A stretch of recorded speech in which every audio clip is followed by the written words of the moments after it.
Welcome kinders, it's Jessica the Story Witch. Welcome to my channel, and I do change my clothes. If you've been watching some of my today I've filmed a lot of videos, and those videos are going to be going out over the next few weeks so as not to bombard everybody, and also because I want to have this A to Z of modern witchcraft kind of spread nicely out towards the end of the year.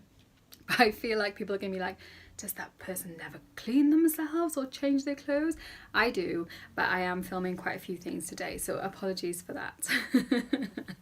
So we are up to letter P of the A to Z of modern witchcraft. And P, there were so many things I wanted to talk about for P. I wanted to talk, oh, excuse me. I wanted to talk about priestess, because that is something which has taken me a long time to kind of own, but maybe that's something that I'll come back to and talk about at another time. Well, I brainstormed like a whole protection. I was going to talk about like kind of protection magic and stuff, but then, you know, I've really felt like practice, which is what this video is going to be about, was more fundamental in a way too, and that is why I've chosen to make that part of this A to Z of modern witchcraft. So practice. And for the fellow word nerds and grammar nerds out there like myself, I spelt practice with a C for the purposes of this video, but you can also spell practice with an S. And the difference between those two is that practice with an S is a verb. So if you are practicing, that goes with an S. So like if you were practicing an instrument, or if you were a practicing witch, then you have an S in that kind of practicing. But if something is a practice, like a doctor's practice, or my practice as a witch, the noun, the name of it, that has a C. So perhaps that's not super interesting to you, but I do find it interesting, those little nuances between those things. And the reason I wanted to talk about it as part of this A to Z of modern witchcraft is that people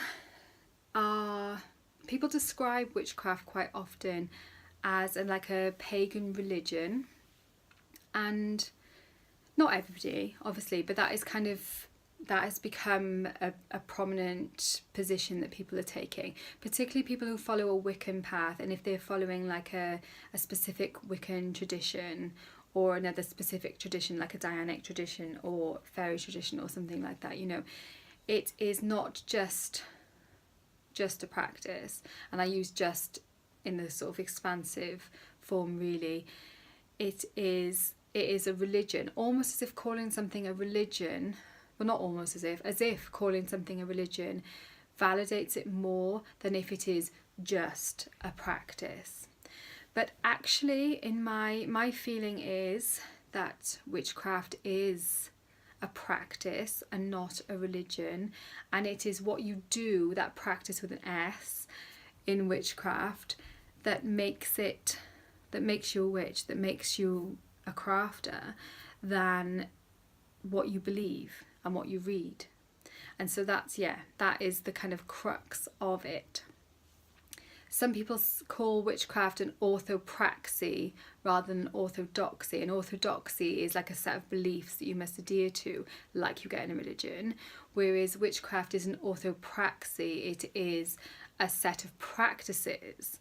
And, you know, making it even more broad than that really is that the same set of practices will not necessarily be practiced by everyone. So it's not even orthopraxy, because ortho, it connotes a kind of homogeneity to that practice, which, you know, there are things which people will have in common, which the sort of practices that many people do, like use of divination, like use of trance and meditation and things like that, like connection with the local area.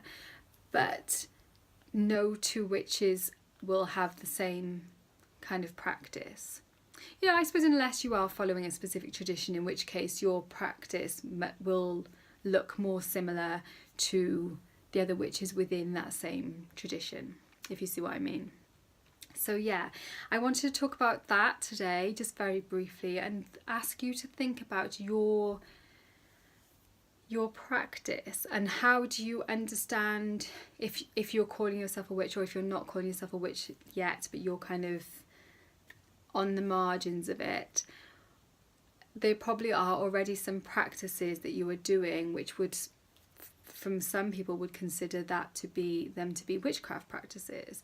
And like I said, because there is no set definition of what that means, then by some people's definition you could already be a practicing witch. And then some people will obviously say, well, no, you need to also have a set of a belief structure. But that's also why you can get, you can get Jewish witches, you can get Christian witches. You don't have to have, because witchcraft is a practice and not a religion, you can marry religion with practice fairly well. Some other practitioners of those religions, some believers of those religions, might not enjoy the fact that you are a Christian witch, for example, and you might get a bit of hate for that. But there's no antagonism between those things, because the religion is the belief system and the witchcraft is the practice, is the practical.